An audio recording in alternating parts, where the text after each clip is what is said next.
Hey, good morning, everyone. I'm Sheila Craft Morgan. I'm the Research Impact Librarian at University Libraries, and this webinar is about spring cleaning your author profiles. So, when I talk about research impact, I give a lot of different strategies to track and enhance your research impact and about communicating your research. How does your research influence the field and beyond? And but one of the things that you need to do at the first, before you can kind of gather your data and tell your story based on that data, is to make sure that you manage your author identity.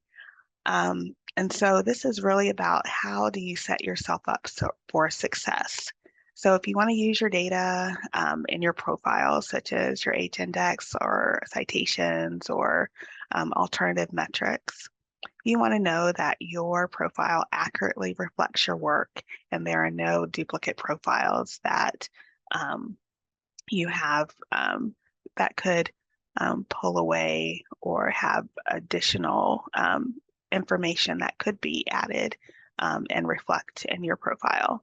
And so we're going to be going over Scopus, profiles in Scopus and Web of Science. And then we're also going to talk about ORCID. And when you create and populate your ORCID profile, um, you that can be used to curate your work, and it also can be used to populate other forms such as Science CV and BioSketch. So, why manage your author identity? And so this is one way of guarding your scholarly reputation, making sure that your work is um, attributed to you, so you get credit for your work. The names and affiliations are correct. The list of documents that you published, awards, um, grants, etc., are in the correct bibliometric databases and an ORCID record. And then you're saving time. So when you go to gather um, metrics for PNT or um, grant applications, you can use the information and it's readily available and correct in your author profile. So we're going to be going over those three sources that I talked about, but then the steps are pretty much the same. One, claim your profile. You might need to sign in to do that. And then review and update your profile, and then connect it to your ORCID record so that it can feed into your ORCID record so that that's one way that you can save time. And this can happen at any time during the year. It doesn't necessarily need to be in the spring. It's just a nice um, reference to spring cleaning, but you can do this at any time during the year when you are developing your dossier, when you are um, thinking about submitting information in a grant, when you've published something and you want to make sure that it's accurately reflected in your profiles. That's a great way of um, having those having those cues to spring clean your author profile. So this is kind of going to be hands-on, and I'm going to ask you some questions throughout this hour. And so if you want to follow along with me as I'm going through these examples and steps um, to review your author profile, feel free, and there will be time dedicated to that as well. So let's go ahead and get started. So we're going to start with the Scopus profile. This is an example that I pulled from Scopus, Maria Gallo, in College of Public Health. These author profiles are automatically generated from metadata, including names, affiliation, and they're grouped under one identifier, this Scopus ID right here, using an algorithm. So, and there is a lot of information within the profile, including the documents that are in the Scopus database, citations, author metrics, positions of author position. So keywords, topics. This is a great way of looking at your co-authors. And the way that you can make sure that you are looking at an accurate author profile is to do that curation that we're going to be talking about. So our first question, do you have an Scopus author profile? You know, if you have published an article that has been brought into the Scopus database, you do have an Scopus author profile, but the question is, how many author profiles do you have? And is the information correct?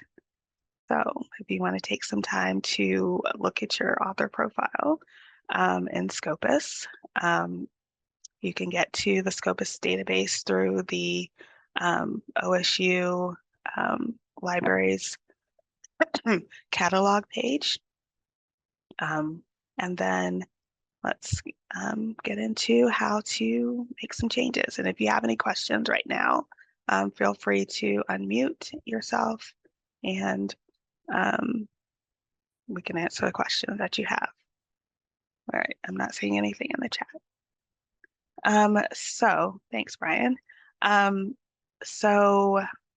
To search for your author profile on Scopus, you can search using your author name or ORCID or even keywords. So if you're looking for somebody else's author profile. So for example, there's something in the chat. Okay, so somebody said, you have 2 author profiles in Scopus corresponding to your last institute. So then this is right up your alley. So you can kind of look and see what you should do with that. It's great. So I did a search for Mitch Phelps and found 2 author profiles for him. One has 153 documents and one has 8. So you can kind of take a look at the author profile and see. You can show the last title for for each of the different profiles, and then you can request to merge the authors. So when you request to merge authors, it's going to take you through some steps to do that, and I'll show you that. And it's not something that's going to be an automatic, well, I have 2 profiles, I need to merge these profiles. It's not going to happen right away. You're going to request it. Customer service will review your request, and then it will be reflected in the Scopus database. So you might get a notification through your email that the merging is done, or you might just go back in to Scopus within a week or so and see that you only have 1 profile. Okay, so I looked at Mitch's publications on his directory page, and I think pharmacy or College of Medicine. And his most recent document is this antibody drug clearance. Is published in March of this year. So this just tells me that at some point there was a second profile generated based on his name and affiliation.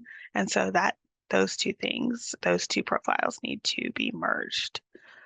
So when you request to merge authors, that brings up an author feedback wizard. And in the author feedback wizard, you can both merge different profiles and make edits to your profile. And I'll show you that as well. So you, again, have to search for your name. And you get the pop-up that, well, is this your own profile? And no, I am not Mitch Phelps. So I'm requesting these changes on behalf of somebody else. So if there is somebody who in your college who does this, or but you can also do this for yourself. So you can review your changes and then submit your request to Scopus. So when you are within the author feedback wizard, you can review your preferred name and current organization. Oh, that's a good question. So there's a question in the chat. What if there is an affiliation with a university where I did not work, but one of my co-authors was affiliated there? And so that is when you go into edit profile and change the affiliation. And so you can change your affiliation, current organization, right here within the author feedback wizard. Also, you can review all the documents that you have within the Scopus database, documents, preprints, and awarded grants. And you can remove certain documents from the merge if this document is not part of your CV. And then you can also add documents just in case there are documents that are missing. So then when you get done, you submit the suggestion, and again, wait about a week, and the changes will be reflected in your author profile. Okay, so there's another question. Does Scopus also include book chapters? And yes, it does, depending on the the discipline, and just as long as the book is indexed by Scopus, it could include book chapters as well. So this is another example of the Scopus feedback wizard where we are editing the profile, for example. So, so maybe you have just one profile, but you want to make sure that your affiliation is correct, your documents are correct. You can go through that same process that we just used with merge to look at the profile, the documents within your profile. So again, we're looking at Dr. Howard's profile in College of Engineering. She has a lot of different documents there. Affiliation is correct. The only thing I would suggest for this is to link the profile in ORCID so that as Scopus is indexing articles within the database, if it is connected to your ORCID ID, then it will be sent and imported into your ORCID record. Let's see. What is the difference between logging into Elsevier versus Scopus? Well, Scopus is the actual database. Elsevier is like the company, the parent company of Scopus. And so there are other um, uh, tools that Scopus has in place for Scopus. So it's possible that you will get um, an email from Elsevier, but it's basically the same. So, but Scopus is the actual name of the database. Okay, so any questions about Scopus?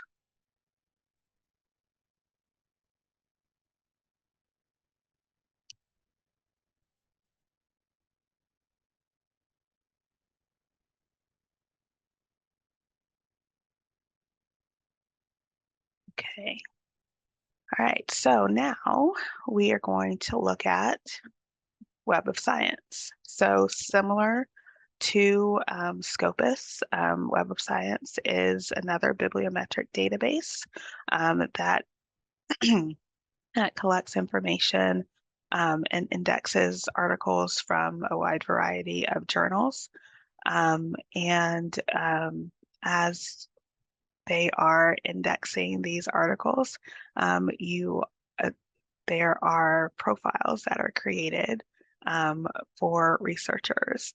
Again, we are looking at Maria Gallo again from College of Public Health. And it looks like with the green check mark that Maria has claimed her ORCID record. And so this again is what you can do. So you can verify your author record by claiming your record within Web of Science. So again, another question. Do you have a Web of Science author profile? And the real question is, how many IDs do you have? And is the information correct? So we are going to again go through similar steps as we did with Scopus to again look at author profiles and look at how to make corrections and merging different profiles if you have multiple. So I am going to give you a minute to look at the Web of Science again. You can search for it within the OSU Libraries library catalog and get and look at your author profile. And while we have a minute, I will answer some questions that have come up through the chat. If I need an email address to create ORCID ID, should I use a personal email or OSU email? I might graduate soon and OSU email will not stay with me forever. Okay, that's a really great question. So I would suggest, well, it really depends. If you will graduate soon and OSU email will not stay with you forever, and you want to make sure that you remember not only the email but the password as you're logging in, because your ORCID will stay with you forever. So I would suggest either one. And maybe the personal email would be best for you in this case. So just I would say use your personal email so that you can remember it and your password so you can log on in the future. Okay, so another question. Do you need to set up a Web of Science account or is there a way to get in through the library. Yes. Okay, so this is a yes and. Um, there is a way to get into it through the library. You can search the database within by not logging in, but you and you can also create a Web of Science account and log in so that you can make any changes to your author profile um, through Web of Science. So as long as you are just doing some simple searches, reviewing your author profile, um, you don't need to log in, but if you want to make any changes or claim your author record, you will need to set up an account. Okay. So, similar to to Scopus, you can search for researchers in Web of Science using your name, last name, first name. I think also add name variants. You can also look at it through OSU or look for an organization as well. Okay, so we are again looking at Mitch Phelps. In the Web of Science, he has 4 profiles that have various names, all affiliated with OSU College of Pharmacy. And there is one at the top that has that green check mark that we just saw on Dr. Gallo's profile. That means that he has claimed this first one, but there are 3 more that have more recent publications ranging from 10 to 1 that may need to be merged. So, and what you can do is, again, similar to Scopus, you can view it as a combined record and just to look at all the documents together. You can request to merge the documents and then look at it similar to Scopus. You're putting that request in. So it will go through to customer service. It usually takes about, I think they say about 3 to 5 days to correct your author profiles if you request a merge. So we're going to look at the the claimed record. Again, published names, organizations, subject categories are listed in the Web of Science profile, in addition to metrics, including number of documents, citations, patents, and H-index here as well. But if we select all of the 4 profiles and view it as a combined record, you can kind of see that you're looking at the one of the specific author profiles there, the one that has 10 publications, and you can submit a correction both within one author profile and then also by the combined ones as well. So when you are looking at a correction, you can remove publications that are not by the author. And you do that by selecting the different articles.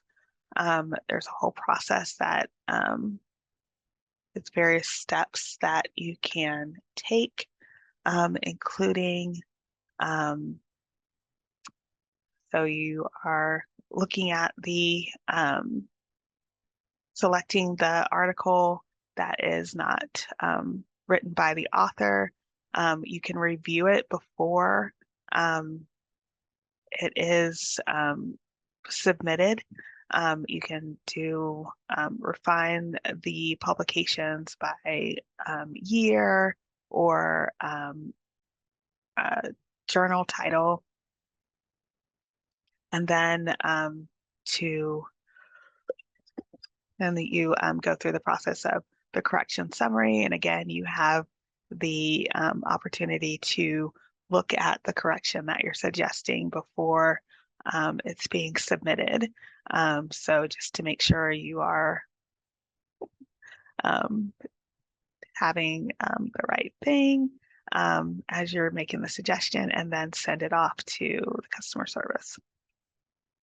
So within Web of Science, I logged in, and this is my author profile. No, I don't have any publications in Web of Science, but I can still go in and edit my profile just in case, when my articles are published. There we go. It's all ready for me. So you can add a profile photo to your profile.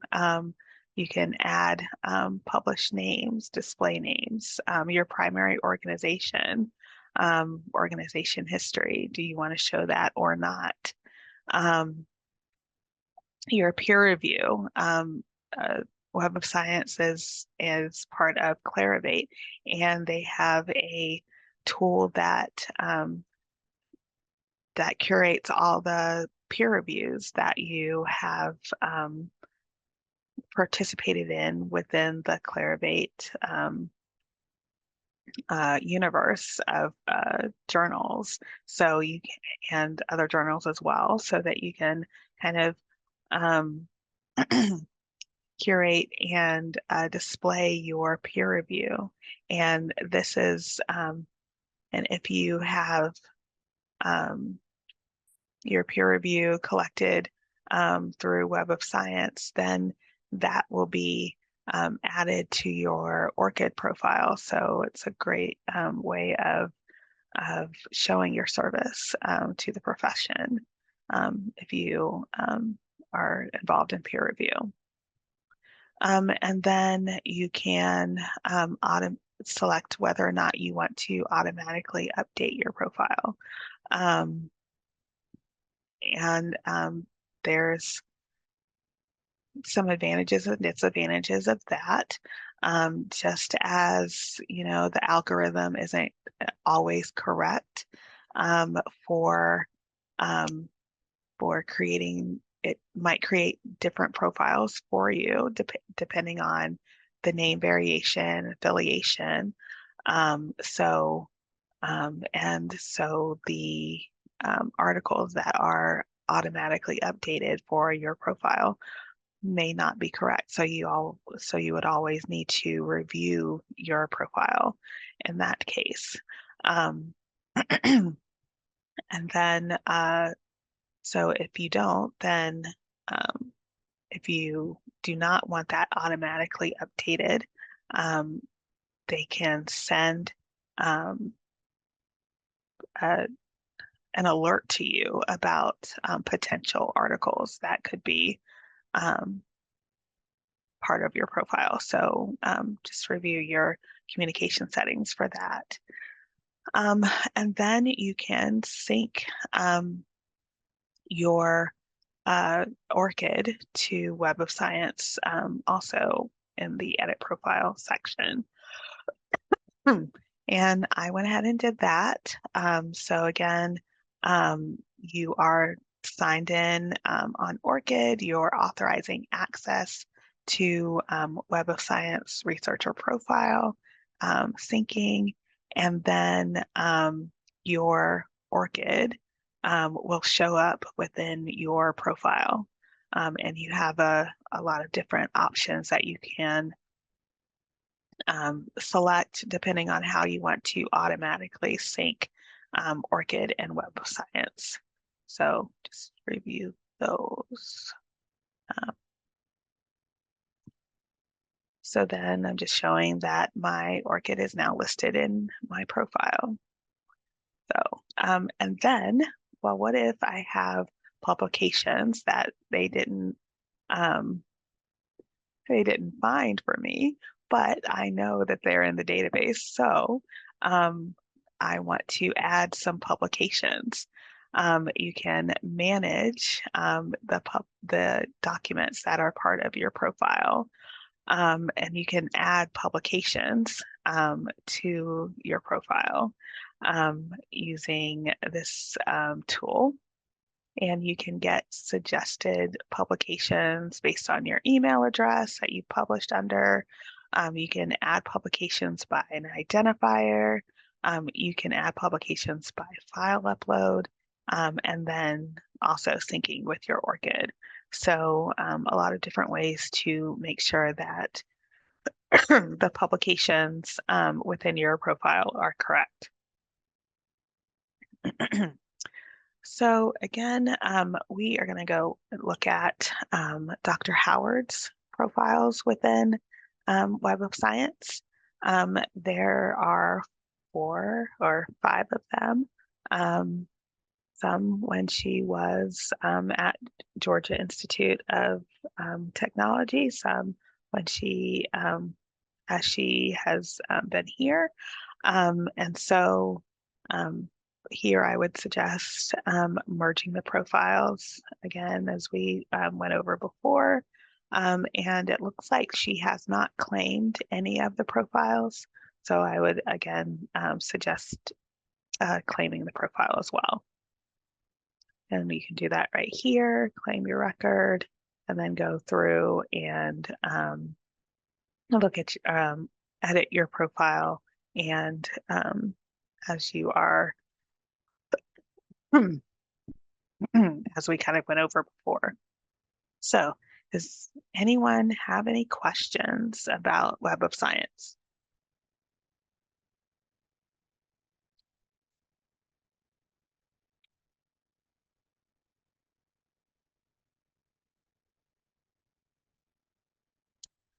Okay. Okay, so there's a question. This may be silly, no silly questions, but and thank you for sending the question in. Why do we need Scopus, Web of Science, and ORCID separately if they're set up to auto sync? What's the difference really? Okay, so I would say that yes, you do need all 3 separately, depending on where you publish, because Scopus and Web of Science are bibliometric databases that index mostly the same journals, but there are different journals that Scopus and Web of Science index. So it's possible that you may have a different number of documents within Web of Science versus Scopus. And then, so having both of those and reviewing both of those is important because you're looking at citations. So you're going to have different number of citations between the 2 databases. You're going to have different H indexes between the 2 databases. And so as you are curating information for your CVs, your dossiers, your P&T documents, having that information from those 2 different databases just is a different way of showing your impact of the scholarly work that you've done. And then Scopus, or not Scopus, I'm sorry, ORCID is different because ORCID is an identifier that is unique to you. So it's not connected to an individual database unless you have made that choice to sync it. And so ORCID is a way of and I'll go on to my next slide. Thank you for that setup. It's free, unique, it's a persistent identifier that follows you wherever you go. So if you are a student and like the question that came earlier, if you're moving around, the identifier stays with you. The record, you can curate information that is not part of bibliometric databases within your ORCID record, including name variation, your employment, funding is sometimes part of the bibliometric databases, but not always, especially not like industry funding or other private, local funding. Peer review activity, and there's a whole list of other things that you can add to your ORCID record that's not part of the bibliometric databases. So you can use the connection from Scopus or Web of Science to have more information in your ORCID record, but it's not going to be a full picture of your scholarship. And also you can use your ORCID record when you are applying for a grant, applying for or any other funding. You can, as you're filling out all of the forms that come with that process, you can pull information from ORCID into those forms. So also work categories are inclusive for a variety of types of scholarship, including books, book chapters, reviews, conference papers, lectures, creative works as well. So if you have not already registered for an ORCID, I would suggest going ahead and registering. And then once you register for your ORCID, you can connect it to OSU's identity management system by going to my.osu.edu and clicking on the My ORCID menu item. And that again will ask you to authorize access. And then once you do that, your ORCID will be listed in your identity record for OSU. So again, there's the My ORCID menu item, and My ORCID ID is listed there. So again, I talked about the things that you can add to your ORCID record. At the basic information, education and qualifications, works, and funding, professional activities, employment, but then, and so you can search and link information from, again, this researcher ID and Scopus author ID. Those are the two things we talked about today. But also Crossref, MLA, if you work primarily in the humanities and books. So that information can come in, and I'll show you an example of that as well. So all these different things that can just pull the information from a database into your ORCID record data site if you are working and have a DOI for your data sets. And then you can fill it out with biographical information, including keywords, websites and social media, any of those scholarly networking sites that you may be a part of. They can be listed here, your different emails, and then you can add a biography that is a description of your research. And then there are two things that can only be added by a trusted organization. So that peer review that we talked about from Web of Science, and then research resources such as, you went to a specific lab and you used a piece of equipment. Those types of things can also be added to your ORCID record. Okay, so another activity. If you have an ORCID record, take some time to review your record and think about what areas you would like to update. So any of these areas that you might have started with, um, and there might be things that new works that you have published, or your professional activities. Are you part of a society? Are you a fellow? Those things can be added to your ORCID record. So just take a minute to do that, and we'll go on and I'll show you some examples.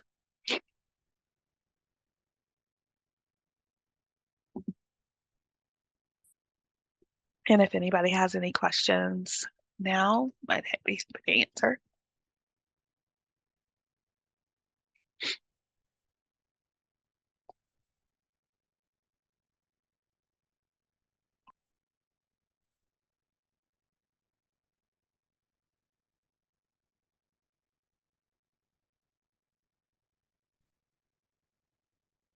Okay, so I'm going to show, there is a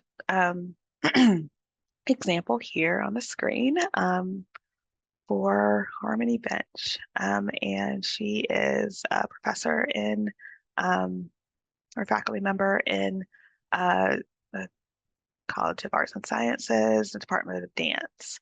And so this is an example of how ORCID is applicable for all disciplines. And so you can see a journal article here that was added by MLA using those search and link wizards. There's a book chapter as well here listed. And then she also has a data set that she added from within the ORCID record. So, and again, has some links to personal website and OSU academia as well. So a lot of different ways that you can fill out your ORCID record. And then there is another example here, Dr. McGee, Stephen McGee. He actually has some links from Scopus, some information that he has linked from Scopus. You see his Scopus author ID listed here, websites here to directory page in the College of Nursing. And then he has also included some keywords and then countries that he's done some research on, in addition to the works that you see listed there. So just a couple of examples of how or what an ORCID record could look like. And again, any of these ORCID records can be looked at by searching the ORCID database or the ORCID website. And even I have my own ORCID record here, and I filled in all of the webinars that I've been doing and blogs and things like that. So wide variety of works that you can add to your ORCID record.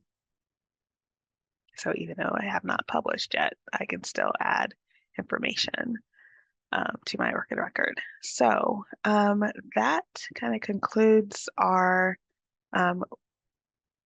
our talk today. Does anyone have any outstanding questions that I can answer? Or also, I am available for one-on-one consultations. I'd be happy to take a look at your profile and give you some suggestions. And so you can contact me with at my email there. Right. Thank you.